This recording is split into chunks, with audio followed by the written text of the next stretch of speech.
नमस्कार दोस्तों, news nation के फेसबुक पेज पर आपका स्वागत है। मैं आपके साथ जुड़ गया हूं और आज हम बात करेंगे इस वक्त की सबसे बड़ी खबर की। मैं आपको यह बताने जा रहा हूं, एक अच्छी खबर है और खबर यह है कि सुप्रीम कोर्ट अब अयोध्या मामले की प्रतिदिन सुनवाई करेगा। प्रतिदिन सुनवाई का क्या मतलब है? 6 अगस्त से यह सुनवाई होगी। कब तक इसका फैसला आ सकता है? तो मेरा निष्कर्ष यह है कि अगले 100 दिन के अंदर मंदिर बनने का रास्ता साफ हो सकता है। सुप्रीम कोर्ट इस बारे में जजमेंट अपना दे सकता है। किस आधार पर कह रहा हूं वो भी मैं आपको बताऊंगा, लेकिन आज सुप्रीम कोर्ट में क्या हुआ सबसे पहले मैं आपको यह बता दूं। सुप्रीम कोर्ट को आज तय करना था कि मध्यस्थता कमेटी जो उन्होंने बनाई थी, 3 सदस्यीय कमेटी, जिसमें एक जस्टिस, पूर्व जस्टिस शामिल थे, साथ ही साथ उसके अंदर एक वकील श्रीराम पंचू शामिल थे और श्री रविशंकर शामिल थे। उनसे कहा गया था कि 31 जुलाई तक आप अपनी रिपोर्ट दें। कल शाम तक की रिपोर्ट उन तक पहुंच गई थी और रिपोर्ट को देखने के बाद सुप्रीम कोर्ट ने यह फैसला दिया है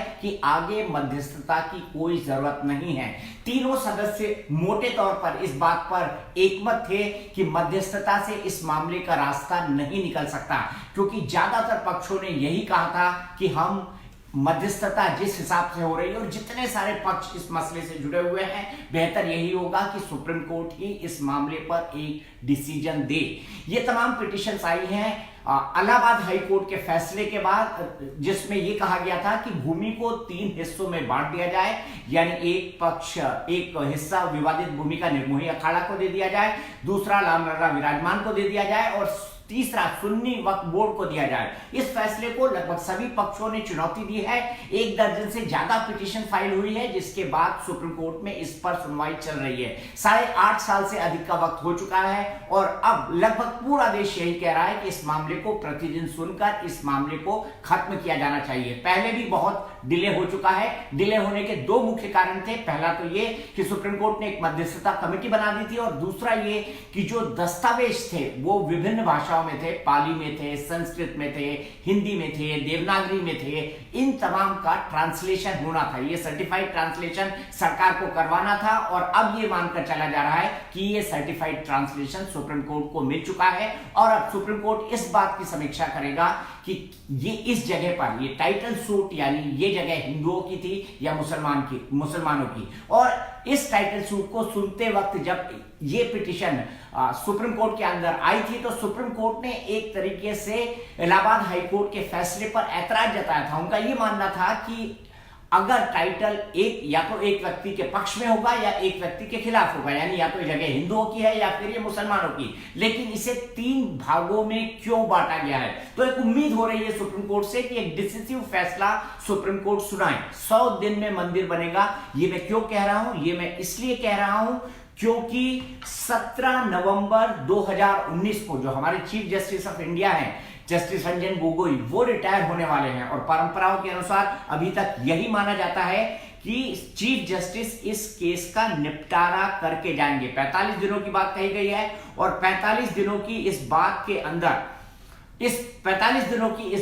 अंदर पूरी की पूरी सुनवाई पूरी हो जाएगी, इस बात की उम्मीद की जा रही है। आज जब मैंने न्यूज नेशन पर जो विश्व हिंदू परिषद के इंटरनेशनल प्रेसिडेंट है एडवोकेट आलोक कुमार, उनसे जब बात की तो उनका यह मानना था कि हमें इस बात में कोई संदेह नहीं है कि केस हम ही जीतेंगे, क्योंकि हिंदू पक्ष के तरफ बेहद मजबूत साक्ष्य है। अगर मैं साक्ष्यों की बात करूं तो इलाहाबाद हाईकोर्ट ने भी माना था कि वो राम जन्मभूमि है और साथ ही साथ जो खुदाई वहां पर हुई है आर्कियोलॉजिकल सर्वे ऑफ इंडिया की तरफ से 2003 के आसपास, इस खुदाई के अंदर भी ये मालूम पड़ा था आर्कियोलॉजिकल सर्वे के हिसाब से कि इसके अंदर मंदिर के अवशेष थे। और इन तमाम बातों को इलाहाबाद हाईकोर्ट की लखनऊ बेंच ने बाकायदा कंसीडर भी किया था, अपने फैसले में जिक्र भी किया था। तो अब जो सुप्रीम कोर्ट है, सुप्रीम कोर्ट की कॉन्स्टिट्यूशन बेंच जिसको chief justice Ranjan Gogoi head कर रहे हैं, वो कॉन्स्टिट्यूशन बेंच जो है वो अब इस बात का डिसीजन देगी कि यहां पर टाइटल किसके नाम है, जमीन का विवाद किसके नाम है। और मेरे ख्याल से सुप्रीम कोर्ट की इस बात को भी समझना होगा कि इस पूरे के पूरे मुद्दे से देश के 130 करोड़ हिंदुओं की आस्था जुड़ी हुई है। भले से ये एक टाइटल सूट है, लेकिन इस मामले को सुनते हुए पूरी की पूरी ये उम्मीद की जानी चाहिए कि सुप्रीम कोर्ट इस संवेदनशील मुद्दे को भी ध्यान में रखेगा। अब 100 दिन की बात, क्या 100 दिन में मंदिर बनने का रास्ता प्रशस्त होगा? जी हां, मैं ऐसा कह रहा हूं क्योंकि Supreme Court day to day सुनवाई करेगा। डे टू डे सुनवाई का मतलब ये नहीं है कि रविवार से लेकर सोमवार तक लगातार रविवार, सोमवार, मंगलवार, बुधवार, शुक्रवार, शनिवार 7 दिन सुनाई हो जाए। सुप्रीम कोर्ट में ऐसा नहीं होता। सुप्रीम कोर्ट 5 दिन काम करती है। सोमवार और शुक्रवार को ये मामले नहीं सुने जाएंगे। सोमवार और शुक्रवार को वो मामले सुने जाएंगे जो नए मामले आ रहे हैं, लेकिन बाकी 3 दिनों यानी मंगल, बुध और गुरु को ये मामला सुना जाएगा। यानी ये सुना जाएगा कि जो अयोध्या की विवादित जमीन है, जो 0.313 एकड़ है, वो विवादित जमीन वाकई में हिंदुओं की है या मुसलमानों की, किसका दावा मजबूत है, कानून के हिसाब से, साक्ष्य के हिसाब से, इलाहाबाद हाई कोर्ट के फैसले के हिसाब से। सुप्रीम कोर्ट जो है वो ट्रायल कोर्ट नहीं है। यहां पर सबूतों को नहीं दिखाया जाता, गवाहों को नहीं दिखाया जाता, क्रॉस एग्जामिनेशन नहीं होता। इस चीज पर बात होती है कि इलाहाबाद हाई कोर्ट का जो जजमेंट है वो किस आधार पर कानून की कसौटी पर खड़ा है और कॉन्स्टिट्यूशन खड़ा है, और कॉन्स्टिट्यूशन बेंच जो है इसी चीज की बात करेगा। कॉन्स्टिट्यूशन बेंच इसी चीज की बात करेगा, और जब कॉन्स्टिट्यूशन बेंच ये बात करेगा, जो 5 जजों की कॉन्स्टिट्यूशन बेंच है, इसको ये भी ध्यान रखना होगा, जैसे मैंने कहा था मध्यस्थता कमेटी के बारे में, तो उसमें जस्टिस FM खलीफुल्ला, आध्यात्मिक गुरु श्री श्री रविशंकर, वकील श्रीराम पंचू, ये शामिल थे। लेकिन अगर हम बेंच की बात करें तो इस बेंच के अंदर चीफ जस्टिस रंजन गोगोई के अलावा justice SS Bobde, justice DY Chandrachud, justice Ashok Bhushan, justice M Abdul Nazir, ये जो बेंच है ये इस पूरे मसले की सुनवाई करेगी। मैंने आपको कहा हफ्ते में 3 दिन सुनवाई होगी, जिसको टेक्निकल टर्म में कहा जाता है कि ये सुनवाई जो है वो 3 दिन के हिसाब से होगी हफ्ते के अंदर, जिसे डे टू डे सुनवाई सुप्रीम कोर्ट के अंदर कहा जाता है। तो जब डे टू डे सुनवाई होगी तो अभी तक जो सबसे लंबा केस चला था उसमें लगभग 45 दिन की जिरह हुई थी, और इसी के आसपास जिरह सुप्रीम कोर्ट के अंदर होनी चाहिए। और चीफ जस्टिस ऑफ इंडिया को क्योंकि 17 नवंबर को रिटायर होना है, इसलिए उम्मीद की जानी चाहिए कि उससे पहले chief justice of India Shri Ranjan Gogoi इस मामले का निपटारा करके जाएं। तो एक बड़ी उम्मीद बंधी है। अब यहां से मामला कहा जाता है, किस तरीके से हम यहां तक पहुंचे हैं, ये भी समझना बेहद महत्वपूर्ण होगा, इसको भी देखना होगा। लेकिन सवालों के आने का सिलसिला शुरू हो गया है। मैं सबसे पहले एक सवाल को एड्रेस करता हूं, अपनी बात कहूं उससे पहले अमित मोदी, सुब्रमण्यम स्वामी का क्या रोल है इस मुद्दे में? जी हां, मैं आपको बता दूं सुब्रमण्यम स्वामी का क्या रोल है। सुब्रमण्यम स्वामी जो है उन्होंने एक पिटीशन डाली है, और सुब्रमण्यम स्वामी ने यह कहा है कि भारत का संविधान मुझे अपने धर्म को पालन करने की इजाजत देता है, और मैं चूंकि हिंदू हूं इसलिए मुझे पूजा का अधिकार है, और मेरे पूजा के अधिकार का हनन हो रहा है क्योंकि श्री राम जन्मभूमि में अयोध्या का मंदिर अभी तक नहीं बना है। इसी बात पिटीशन को वो लेकर गए हैं, अपने फंडामेंटल राइट का उन्होंने जिक्र किया है। लेकिन सुप्रीम कोर्ट ने अभी उनको सुनेंगे या नहीं सुनेंगे इसको लेकर कोई क्लैरिटी नहीं दी है। तो मुझे लगता है जब आगे इस मामले पर डे टू डे सुनवाई होगी तो शायद सुप्रीम कोर्ट अगर चाहेगा तो वो पक्ष सुनेगा, और सुप्रीम कोर्ट अगर नहीं चाहेगा तो पक्ष नहीं सुनेगा। ये सवाल अमित मोदी ने पूछा था, उसका मैं जवाब दे रहा हूं। अब मैं आगे बढ़ता हूं। अब जो बात है वो ये है कि यहां तक बात अगर पहुंची है तो इसमें कौन कौन से लैंडमार्क आए हैं, कौन कौन सी बड़ी टिप्पणियां सुप्रीम कोर्ट ने की है। एक टिप्पणी जस्टिस दीपक मिश्रा के टाइम पर की गई थी, और वो जो टिप्पणी थी वो ये थी कि मस्जिद इस्लाम का अभिन्न अंग नहीं है। मस्जिद इस्लाम का अभिन्न अंग नहीं है। चीफ जस्टिस दीपक मिश्रा ने यह बात 27 सितंबर 2018 को कही थी, और इसको 3 सदस्यीय पीठ ने 2-1 के बहुमत में 1984 के एक फैसले में की गई टिप्पणी, जो कि 5 न्यायाधीशों की पीठ के पास नए सिरे से विचारकों को भेजने के लिए कहा गया था इसको, और इस टिप्पणी की गई थी कि मस्जिद इस्लाम का अभिन्न अंग नहीं है। तो सुप्रीम कोर्ट ने यह माना कि मस्जिद इस्लाम का अभिन्न अंग नहीं है। तो यहां पर इस बात को फिर से बल मिलता है कि चूंकि सुप्रीम कोर्ट खुद इस आर्गुमेंट को मान चुका है, इसलिए सुप्रीम कोर्ट लगातार इस आर्गुमेंट को आगे भी मानेगा कि आप इसको इस्लाम का इंटीग्रल पार्ट नहीं कह सकते। दूसरी सबसे बड़ी बात यह है कि वहां पर एक मेकशिफ्ट मंदिर ऑलरेडी काम कर रहा है, वहां पर एक अस्थायी मंदिर चला हुआ है। ऐसे में इस देश के अंदर इस अस्थायी मंदिर को हटाकर उसकी जगह कोई दूसरा स्ट्रक्चर खड़ा किया जाए या जमीन को दूसरी जगह दिया जाए, तर्क के आधार पर या बेसिक लॉजिक के आधार पर मेरे गले ये बात नहीं उतरती। इसीलिए मुझसे सवाल पूछा जा रहा है, मंदिर बनेगा कि नहीं दीपक जी? आर्यन सिंह पूछ रहे हैं, इसीलिए मेरा आर्यन सिंह को यह कहना है कि आर्यन, ये मंदिर जरूर बनेगा, मंदिर बनना भी चाहिए। और मुझे ऐसा लगता है, जितना इस केस को मैंने स्टडी किया है, इलाहाबाद हाईकोर्ट के अंदर जो जजमेंट आया है, मेरे पास इतना वक्त नहीं है, आपके पास भी नहीं होगा, वरना वो जजमेंट में पढ़ के सुनाता आपको।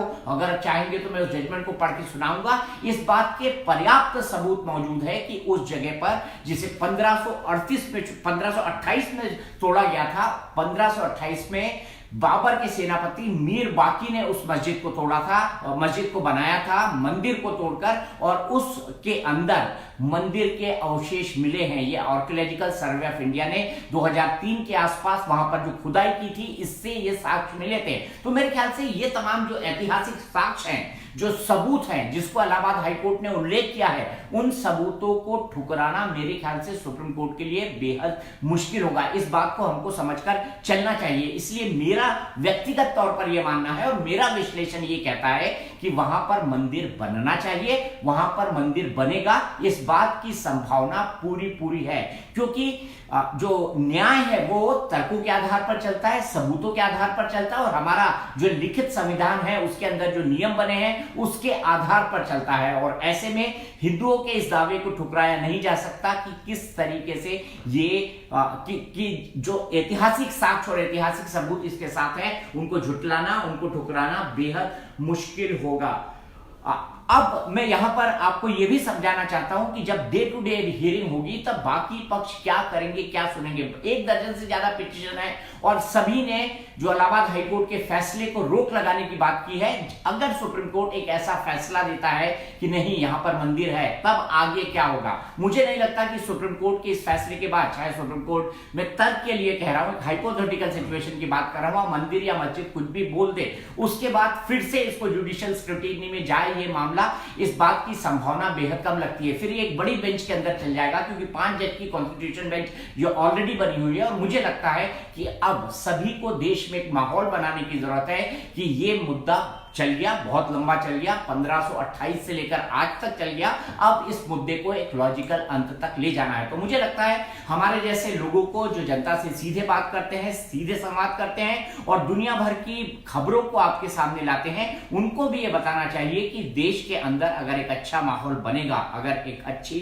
सिचुएशन बनेगी, तो फिर बहुत बेहतर होगा कि हिंदू और मुस्लिम दोनों एक सामंजस्य के साथ सुप्रीम कोर्ट के इस फैसले के बाद वहां पर एक मंदिर बनाए। तो मुझे लगता है कि ये, मुझे दुलाल मुख्तार कह रहे हैं कि you are demolition to democracy, you are demolition to democracy. अरे ये उन्होंने कैसे कहा? लेकिन मैं मुख्तार भाई आपको ये बताना चाहता हूं कि मैं जो बात कह रहा हूं वो तर्क के आधार पर कह रहा हूं। अगर आपके पास कोई तर्क है तो आप सीधे मुझसे जुड़ सकते हैं, आप मुझे बता सकते हैं मुख्तार भाई कि इसमें क्या गलती है कि जो मंदिर है, जो मंदिर जिसको माना, जो अस्थायी टेम्पल अभी बना हुआ है वहां पर श्री राम जन्मभूमि मंदिर के ऊपर, जो विवादित जगह पर बना है, क्या ये सत्य नहीं है कि उसकी खुदाई हुई थी और उसके खुदाई के अंदर से मंदिर के अवशेष मिले थे? अगर ये गलत है तो आप मुझे गलत साबित करें।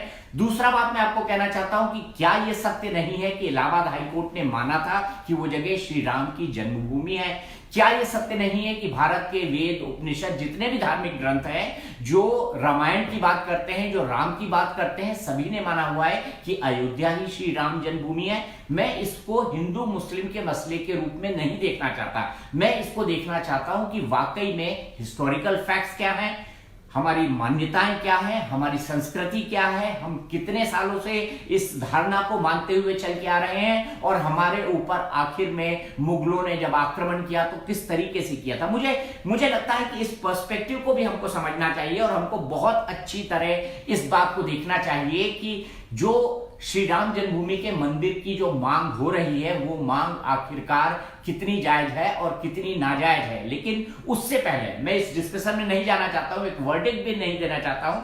आप सिर्फ मेरे इन 3 तर्कों का जवाब दीजिए। पहला, खुदाई में वहां पर क्या निकला, ऐतिहासिक और धार्मिक तथ्य हमें क्या बताते हैं, और सबसे तीसरी और महत्वपूर्ण बात, जो मेकशिफ्ट मंदिर है उसमें जब आर्कियोलॉजिकल सर्वे ऑफ इंडिया ने अपने ऐतिहासिक और जो बाकी वहां की खुदाई के बाद जो साक्ष्य निकाले हैं, उन साक्ष्यों को क्या झुटलाया जा सकता है। और चौथी बात, एक और दो जोड़े होता है चलते चलते, कि क्या इलाहाबाद हाई कोर्ट के फैसले को आपने नहीं देखा है, जिसके अंदर यह साफ तौर पर माना गया कि वहां पर राम मंदिर था। ये बात मोटे तौर पर इलाहाबाद हाईकोर्ट के फैसले में मानी गई है। हो सकता है कि शब्दों का थोड़ा सा हेरफेर हो, क्योंकि मैं इस वक्त इलाहाबाद हाईकोर्ट के फैसले को कोट नहीं कर रहा हूं। अब सबसे बड़ी बात यह है कि अब आगे क्या, मुझे लगता है पेशेंटली हमको इंतजार करना चाहिए सुप्रीम कोर्ट के फैसले का। साथ ही साथ देश के अंदर हमको एक माहौल भी बनाना चाहिए कि फैसला जो भी आए, हालांकि मेरा व्यक्तिगत यह मानना है कि तर्क और न्याय के आधार पर और साथ ही साथ सबूतों के आधार पर हिंदुओं का दावा वहां पर मजबूत है, और सुप्रीम कोर्ट इस दावे को देखेगा, इलाहाबाद हाईकोर्ट के फैसले को आगे बढ़ाएगा। लेकिन फिर भी हमको उन सिचुएशंस के लिए भी तैयार रहना है, और अगर जो सुप्रीम कोर्ट का फैसला आए तो उसको ट्रू लेटर एंड स्पिरिट में मानने के लिए देश तैयार हो, इसके लिए भी माहौल बनाने की जरूरत है। विनीत तिवारी मुझे लिख रहे हैं, बनेगा तो मंदिर ही, चाहे कितना भी काम करना पड़ा। इन केस ऑफ कौन कौन वकील है दीपक जी? वकील मैं आपको बता सकता हूं, कई सारे वकील हैं। मुख्तार फिर से लिख रहे हैं कि आपकी सोच इतना घटिया क्यों? मस्जिद था मस्जिद ही रहेगा, आप लोग निजी दलील देते हैं, कुछ भी नहीं मिला। ठीक है, आगे के शब्द में सेंसर कर देता हूं, लेकिन मुख्तार मैं आपको बता दूं, आपने मेरी किसी भी दलील का जवाब नहीं दिया है। आप फेसबुक पर मुझसे जुड़े हुए हैं, आप लगातार मुझे दलील दीजिए और हम इस पर एक लंबी बहस कर सकते हैं, लेकिन मुझे अपने अगले शो के लिए देरी हो रही है। अभी मैं जा रहा हूं। मुख्तार, आप जितने सवाल मैंने पूछे हुए हैं आपसे और जितने तर्क मैंने आपको दिए हैं, उन तर्कों की अगर आपके पास काट हो तो मुझे लिखिएगा, मैं उसका जरूर जवाब दूंगा। और हम और आप दोनों यहीं पर हैं। 100 दिन के अंदर फैसला आएगा मुख्तार, और 100 दिन के अंदर जो फैसला आएगा उसमें हम देखेंगे कि सुप्रीम कोर्ट किसकी तरफ अपनी बात कहता है, फाइनली क्या जजमेंट देता है। अंततः एक टाइटल सूट है, तय होना है, वो जगह मुस्लिमों की थी या हिंदुओं की, फैसला आ जाएगा, हम देखेंगे, इंतजार करेंगे। लेकिन एक अच्छी खबर यह है कि ये केस एक लॉजिकल कंक्लूजन यानी अंत की तरफ बढ़ रहा है, और 1528 से लेकर आज तक जो डिस्प्यूट चला रहा है इस देश के अंदर आस्था के नाम पर, धर्म के नाम पर, और इस राजनीति का, इसको राजनीतिक तौर पर भी पॉलिटिकल पार्टीज ने इस्तेमाल किया है। हमको ये भी समझना चाहिए, मेरा ये मानना है व्यक्तिगत तौर पर, कि धर्म का राजनीति में इस्तेमाल बिल्कुल नहीं होना चाहिए। हमारा संविधान भी इसकी इजाजत नहीं देता, हमको इसको समझना चाहिए और एक ऐसा माहौल बनाना चाहिए देश में कि सुप्रीम कोर्ट के फैसले के बाद सुप्रीम कोर्ट जो भी फैसला देता है, पूरे देश के 130 करोड़ लोग उसका सम्मान करें। बहुत बहुत शुक्रिया आप तमाम लोगों को, और मैं फिर आपसे जुड़ूंगा रोज इस तरीके से फेसबुक पेज पर न्यूज नेशन के आपसे बात करता रहूंगा। आप मुझसे ट्विटर के जरिए जुड़ सकते हैं, आप मुझसे फेसबुक के जरिए जुड़ सकते हैं, और आप जुड़ सकते हैं हमारी इस वेबसाइट के थ्रू, न्यूज नेशन की वेबसाइट के थ्रू। तो आपसे बातचीत जारी रहेगी। अभी मैं जा रहा हूं एक शो रिकॉर्ड करने, आपको स्वतंत्रता दिवस पर वो शो देखने को मिलेगा। जॉन इब्राहिम उस शो में होंगे और आईटीबीपी के जवान भी होंगे। तो अगर आपके पास सवाल है तो आप मुझे भेज सकते हैं, फेसबुक पर भेज सकते हैं, ट्वीट कर सकते हैं। आप क्या उनसे जानना चाहते हैं? उनकी फिल्म आ रही है बाटला हाउस, उस पर भी हम बात करेंगे। वो भी आतंकवाद के खिलाफ जो लड़ाई चल रही है भारत देश की, उस पर बनी हुई एक फिल्म है, और उसके अंदर भी देशभक्ति कूट कूट कर भरी हुई है। इन तमाम चीजों पर बात करेंगे, लेकिन फिलहाल के लिए बहुत बहुत शुक्रिया।